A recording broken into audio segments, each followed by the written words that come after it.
Welcome back, my friends, to the sweet spot where IT leaders share their insights with other leaders and others that want to lead.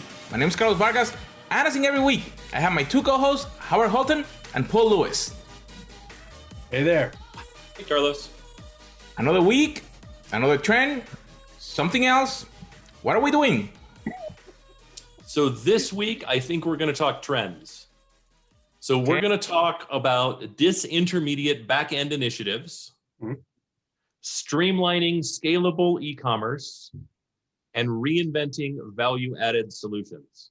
What do you think, Paul? Good topics? Certainly, I hear about them a lot. So we could probably do an hour each. Yep, I think that's reasonably true. And I think we commonly hear this in our industry, right? This is the new hot trend, right? The new hot trend, aggregate global web readiness, right? And they all sound good and they all have the same 35 buzzwords, right? And you go through like an entire webinar, and then you hang up the webinar and it's kind of like eating white rice, right? You just kind of go, I don't know that I actually accomplished anything in that. So for our listeners, all of those trends are made up. That's correct. All of those trends were generated by makebullshit.com, clicking the button 4 times. Right. So what is our real topic this week, Paul? Our real topic is actual trends, actual interesting things that are happening in this world, actual podcasts you want to listen to. However, positioned as if the seller knows more than the buyer, right? Most podcasts you listen to, most blogs you read, most advertising you see, most products that you try to purchase are all trying to achieve some sort of technology trend goal. And you'll hear things from the analysts say, when I talk to the healthcare industry, they're most interested in AI and machine learning and bots and quantum computing and so on and so forth. And they think that's a series of trends that would apply to a specific situation. And I could read another blog that kind of has the exact same perspective when they don't know any of that to really be true. Sure, they might do a bunch of surveys, and those surveys say, these are the things I might be interested in the future. But I'm not sure that really makes a trend. I have found, as being a buyer, that trends are almost exclusively seller perspectives and rarely a buyer perspective, and not often enough the buyer perspective. So the big question here is, how can, as a buyer, determine what is an actual trend versus not a trend, and how can I look for the buyer perspective in a trending conversation? Yeah, I think that's the actual question, right? How do I take a seller perspective and apply a buyer perspective to it, and then determine, does this have relevancy? Does this have value? Right. Because I think you and I have both, and all three of us have been in that situation again, right? Where you sit in a webinar, you listen for an hour, and you're like, I'm not sure that person actually added value to my life. Because the reality is, I'm not looking for ML, I'm not looking for AI, I'm not looking for bots, I'm not looking for quantum computing. I'm looking to solve a business challenge. Right. And the fact that I turn to those tools with some hopeful expectation doesn't mean I've actually found what I'm looking for, doesn't mean I'm investing, doesn't mean I should invest, because it doesn't mean that any of them have actually solved the problem. Right. So then what is a trend? Like how is it being defined when I read a blog? I mean, I think it depends a lot on the perspective, right? But entirely too many trends are, your SAN is being replaced by object storage. Okay, that's not really helpful. Right. I mean, can you give me an example of a trend that you find to be useful? Well, it's almost not even the specific thing. In order for one to list a trend, is it based on growth of sales? Is it based on number of institutions utilizing this particular technology? Is it based on my personal opinion as either a buyer or a seller? It's not obvious when I'm watching something like that what those trends are based on. It could be entirely the gut feeling of the actual podcaster. That's true. That's true. So how do I? Even if we look at sales trends, right? Even if we look to sales trends and we say, sales trends in AI ops are up. Well, of course that's going to be true, because if I sell 2 and there were 0 sold before, then I've got a massive increase, right? And therefore trends are up. But the truth is, does that trend matter? And I think that's the bigger question, because one of the things that we don't do is look at how much of that trend is outside of the innovation center, right? How much of that trend is outside dev and test? How much of that trend is in run? Right. The reality should be, and that really should be a big question, it should be part of what analysts write about, is what phase of implementation are we writing about? Are we writing about this is a big trend that we're seeing deployed more and more in innovation centers? Mm-hmm. Or has this trend made the leap, right, from innovation center into run? Right. And that's really what I want to know, because until there's a wave of people running it, and I don't need it to be industry specific. Like I don't care if I'm doing AI ops early in manufacturing or early in healthcare or early in telecom. If financial services has now hit that wave, I'm okay exploring it. Right. But we don't tend to see that. And then you're right. friends that, Yeah, in fact, I like, because we had a recent conversation about the difference between build and run, and how much you spend in IT comparatively to both, and how much more important run is as to the impact of the business, right? I might have a very, very small build team or innovation team, but most of my energy goes into the run, right? But if the systems is down, it's the run team that's worried about that. So have you met the burden of production? Have you determined that it's important enough for me to actually consume into a run environment? That's a pretty big gate. That's a pretty big fence I have to jump over.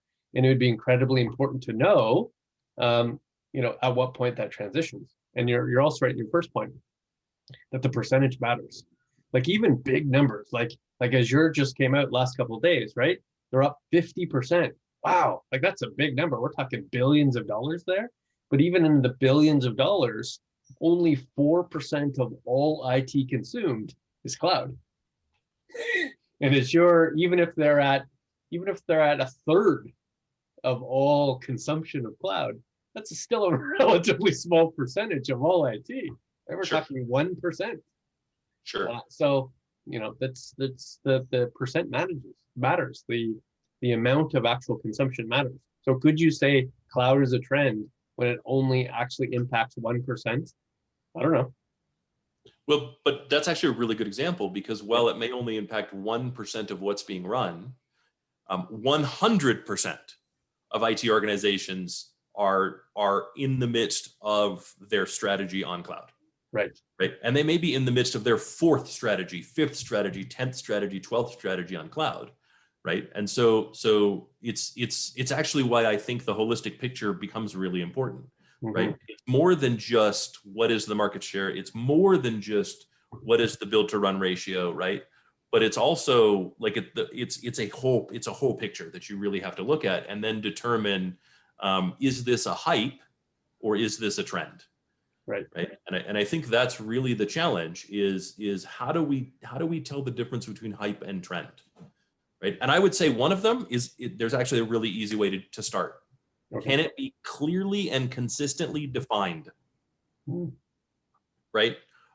If it's a clear trend, then every vendor that claims to do the thing with some reason should be able to, let's say the market leaders should be able to consistently and coherently define what it is. Right. If you remember when cloud started, nobody could do that. Right. There were like 7 people in the world that could clearly and consistently define what cloud was. And then everybody just changed their product to say it was cloud. Right. Today, we can clearly and consistently define cloud and the various phases of cloud. Right. And we've kind of shorthanded it with adding AAS. Right. Generally, if I hear PaaS, SaaS, IaaS, right, then I'm talking cloud, and I can kind of understand not only that it's cloud, but what that kind of cloud means, right? And I can carry that throughout my organization, internally and externally. But machine learning and artificial intelligence, no. I would argue that no, I cannot, because you're not going to get a clear message from anyone that uses those terms that is consistent across the leaders of those terms, right? Versus ETL, very clearly defined. Right. Certainly the more granular, the more obvious. But sometimes there's just a simple renaming, right? Sometimes automation becomes AI ops and nothing has changed. The technology hasn't changed, the implementation has changed, the value produced hasn't changed. I've literally just changed the category to which I'm talking about, the actual name. So as a consumer, how do I recognize that? How can I look at this new word and say, well, was it just another word 2 years ago? And the reality is, I think that's a good example of really poor renaming, because the truth is, I'm not using AI in my ops. Right. Right. I'm actually, that's still in build, best case scenario. Right. Right. Because my automation isn't really AI. I'm not really using AI. Likely, I'm creating reports that might have some machine learning capabilities, right, but I'm not using AI even to that level, because I'm not aware of any major organization pushing any amount of data that has enough trust to convert over to true AI ops. Are you? Yeah, no, like it could do as much predictive forecasting as it likes, but I'm likely going to have a human involved to do any of the actions. Right? I'm like, if I'm going to reallocate resources or change my data protection scheme based on this prediction, I'm probably not going to let the system do it yet in production, in something that I have a 100% market share. That if it goes down, that an industry goes down instead of just me going down, because I still have, personal credibility, and I still 100%. Or if it's wrong, I'm now doing layoffs. Right. Which I actually see in the real world, right? We're seeing a lot of machine learning models being applied to industries like retail, where the recommendation from the model is cut hours by X number, reduce hours to Y number. And what we're seeing that translated into is the death of retail. Right. I'm not going to bring up any names, right? I think that would be problematic, but I'm seeing that very, very directly, where you can, and you can almost view it externally, see the result, and then instantly know, oh, okay, so this is some MBA data science project being done with no appreciation for how the business operates, nor what the buyer decision is, that's resulting in what will be the death of the organization. So who are these trusted sources? If I'm looking at a trend, if I'm trying to appreciate how I'm going to apply it to my business, who do I go to appreciate whether it's good for me, or whether I should consider it, or why and how it'll be important to my business? I don't think there's an answer to that question, right? I think Gartner, IDC, GigaOM, I think they're all good at what they do. I think they're all very good at what they do. I think the challenge becomes, how do I look to one and actually see reality, right? What I really want is, I want to see comments. I want to see discussion, right? It's not like let's say you and I are a big fan of the Gartner CIO conference every year. Right. Huge fans. But the value isn't actually in the content. The value is in the chatter that occurs after the content is delivered. Right. Right. The value, or even while it's being delivered. You look correct. at your guy beside you and say, would you do that? I've never heard of that before. Right. And that's kind of what I encourage, right? And multiple sources is great. Multiple sources is encouraged. It doesn't mean that if all three of them don't say the same thing, that they're wrong. And it doesn't mean that if two of them say one thing and one of them says the other, or five of them say one thing and three of them says another, that the minority isn't right. It's entirely possible that the minority is right. But that's also kind of why we get paid what we get paid, right? That's why we're valuable, is because we can look at it through the lens of the buyer. We can look at it through the lens and context of our own environment, our own company, our own needs, and be really intelligently deterministic on, does that make sense? Does that hold water, right? And that's kind of how I look at those things, right? So I don't think if I'm predicting trends via survey that majorities or minorities exists, right? Because it's all a Venn diagram. So if I put 25 trends in front of 100 people and they all rank which ones are important to them, just because one of them has 25%, the other one has 24%, the other one has 23%, Sure. does not make them equal, because it's quite possible that those are three separate groups of people that all think it's actually number one. Sure. So it's not saying it's 1, 2, and 3. It actually says it's 1, 1, and 1 for those three groups of people. Right. You really have to break down the data differently to not force rank trends that aren't actually applicable. Oh, well, and the context for that ranking might be completely different from the applicability to your environment. Right. Right. If the way you operate is circa 2000, right, then comparing what's important to someone who operates circa 2015 is not going to work for you. Right. Right. If you lack a data architecture, then it doesn't really matter what AI and machine learning are doing. Right. Right. Your own maturity isn't to the point where those are going to provide the benefit you think they are. They're just going to create problems. Right. And I think that's one thing that's kind of a failure. And to be honest, I kind of blame the analysts and I kind of blame the market. Right. The tech analysts and the financial analysts, I guess, would be the place where I kind of lay that, because they almost are keyword search engines. Right. Right. So they get really excited and want to hear talk about AI and ML on both sides without an appreciation for where is the organization today. Right.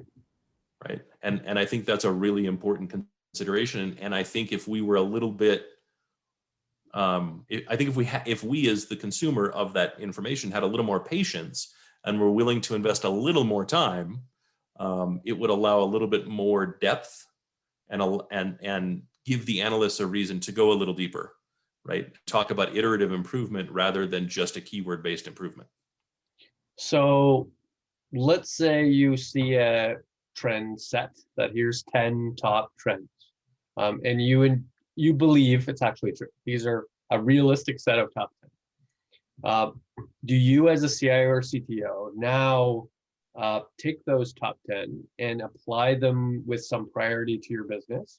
Or do you look at that top 10 and say, well, most are interesting, these 2 or 3 are the only ones that matter for me, and I'm going to deep dive in each one of those? Like, do you take a broad perspective in my business or deep on much fewer set? Deep on much fewer.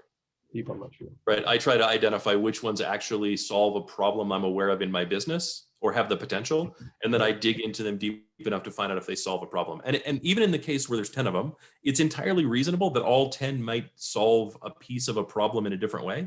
Right. And so, I mean, we all know what our biggest problems are. So I start that way, and I'll go down it. And it's a lot of times where you get down it and you're like, okay, this is not ready for run. This is still build, and I need something that'll run. So I move on to the next one. Right. Or this is great for run, but my maturity level doesn't meet the minimum requirements. So I'm going to move on to a different one. Right.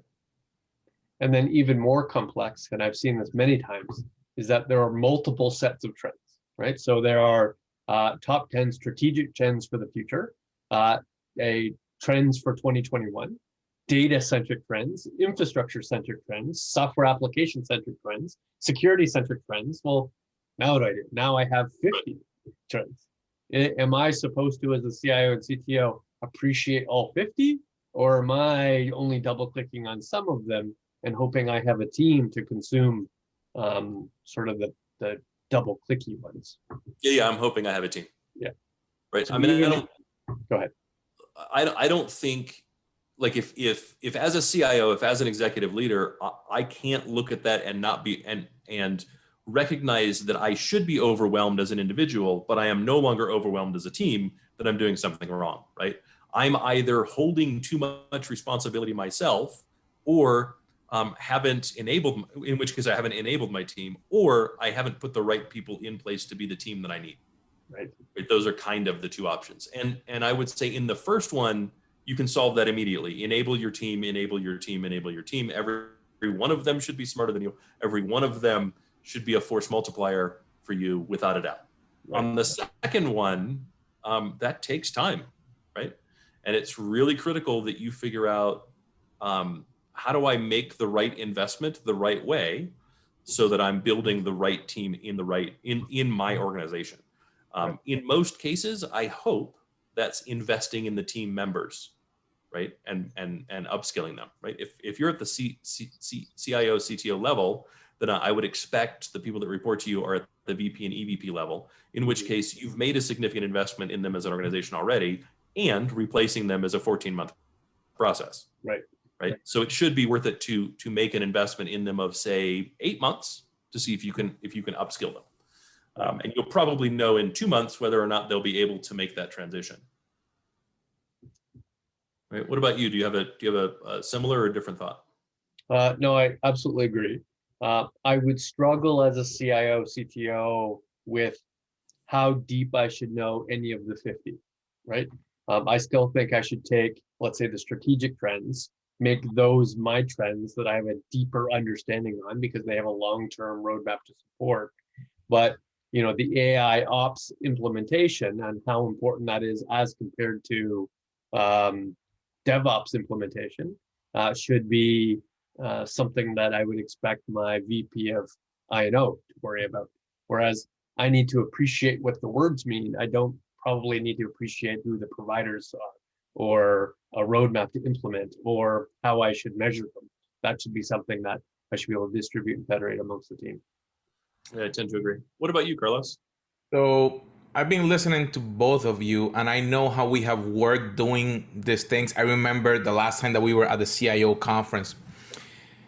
A thought came to my mind. What should be the correct way that a top leader delegate that work down? Because you just mentioned that the CIO, the CTO may not need to know everything in detail, but he should be aware and then bring his team and then help them to focus. And I'm thinking like down 3 or 4 levels. For example, like you just mentioned, there may be some AI ops that may impact or not, depending if you're truly doing DevOps, or there may be different trends. What have you seen that have helped you to delegate down so you can get what you need up? So I'd actually like to turn the question back on you, because you and I were in this exact situation. Mm-hmm. So I can easily tell you what I did and like my thought process around it, but that doesn't really matter in this case. What I'd love to hear from you is, did you find it effective, and how would you like, as someone being delegated to, how would you like to receive that information? Because I think that's more informative for the audience. It's very interesting that you flipped the question, because as we were going for it, I could focus on one area, but I knew already where you were going, what you needed. You went down and said, okay, so we're looking into this area for AI ops, for different implementation or different trends. And it gave me like a target, not an exact place where to go, but at least a ballpark where to focus and not be disrupted or squirrel moving different places, because it was a little bit more targeted, and I could then focus my effort in there. I think that looking at all these trends, and even though we started with a funny way of looking at different words, but I think that happened a lot, and I have seen it, that sometimes people just get overwhelmed by terms and they think that they need to implement, or if they don't look at those trends, then they will be completely failing. And I was thinking that, should the trends be that truly directed by the analyst, or by what the leaders of the different companies, let's say your peer group, let's say other CIOs, or other executives what they're doing. That where you should actually get real feedback, because those are the ones that are actually spending the money. Someone could stand up and say, hey, the next trend are purple drills. And you say, purple drills? What the heck is that? Oh yeah, I need one. No, you don't need one because I have a black one. What do you think about that? So I will say that as a leader, what I'm looking for is kind of two things. I'm looking for maturity and applicability, Okay. right? What is the maturity? And the maturity could easily fit in 3 boxes. Awareness, well, actually, I guess 4, right? Don't care, because there's a lot of that. Like personally, I don't care about quantum computing today. There's a lot more other stuff that I need to be aware of. So I'm not spending, I'm spending very little time on quantum computing. Basically, I find it interesting personally, so I spend time there. Then it's awareness would be the next one, right? As in, we need to have some awareness of this because I think this is going to be important. The second one then is build, and the third one is run. This is mature enough for us. We should be aware. It's not mature enough for us to build or run. This is mature enough for us to build, but not run. And this is mature enough for run. And then applicability, which is simply, does it apply to our business? Yes or no? And some nuance around that, some context around that would be helpful. But that's all I'm looking for, right? Really. My expectation then is we can have a discussion, make a decision, and decide, do we need to go any deeper? What about you? I would take a different approach. As usual. Okay. I'd take a different approach. I would have a general presumption that all trends that I'm looking at are somewhat applicable, but not always applicable. And I would also say that there is no point in time when I'll be able to invest in all trends, right? So there will have to be a subset, which means I've got to bucketize these things. And I'd bucketize these things in terms of business outcome, right? So if I'm being measured, and therefore my team's being measured on incremental growth, that might be revenue growth, that might be customer growth, that may be new customer segments, that might be a different set of profitability or a different operational efficiency, then I actually determine which trends fill those buckets, right? Say, oh, these 3 are for the purpose of growing a customer segment. These 2 are for the purpose of creating some sort of efficiency. From then, do what Howard said. Of those things are in the buckets, which one is the biggest bang for the buck? Which one is going to apply to those outcomes in a faster, cheaper, better way as compared to any other trend?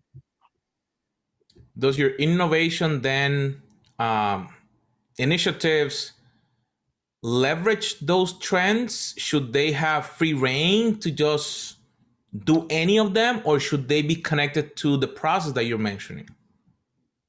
I think they 100% need to align to those outcomes. However, I fully expect an innovation team to, at the very least, be briefed on everything so that they know at the very least which ones, if any, are applicable to any of the outcomes that are most important to the business. And that way you can I would say 80-20. Yeah, I would say 80-20, 90-10. I think having an innovation team that's chartered to do absolutely anything is hugely problematic. You'll never get anything done. Right. But I think saying I want 80% of your time focused on achieving the strategic objectives as they've been laid out, the 10-year plan. But I want 20% really, truly start throwing magic stuff at the wall and see what sticks, right?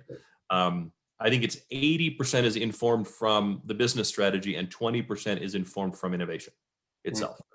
Because I do think that there is an absolute value to how far out of the box can we think, and then determining, does that have value? Does that have applicability, right? I think both directions are good. You just have to really restrict it. Otherwise, you'll end up with an innovation team that never creates anything of value. Right. Or focus all their time on 3D printing when we don't produce anything in the physical world. Right. Because let's be honest, the people that you want in your innovation team are the ones that are, in fact, the most innovative. But those are also going to be the people that are most attached to the neat, shiny thing, right? And the things that excite them. And you really have to make sure that they're focused on strategic objectives. But you don't want to squash that passion. You don't want to squash that kind of sense of adventure that they're going to get from being there. That really does allow you to move the business forward in leaps rather than iterative movements. Right. think that's been really good, guys. Good chat. That's been good. So, interesting trends. Sometimes you might hear different words that may sound like interesting, but they may end up being something else. And we cannot say the word because then we're going to get censored. No, as a leader, you're going to hear a lot of stuff. You want to make sure, as we have laid out today, listen, do a little bit of research, and then you will be able to apply it and get your team involved. There may be someone in your team already that is already aware of some of it that will help you cut down the time. My friends, make sure that you subscribe and you share. As always, make sure that you keep growing so we can become the leaders that we can be. Have a good week.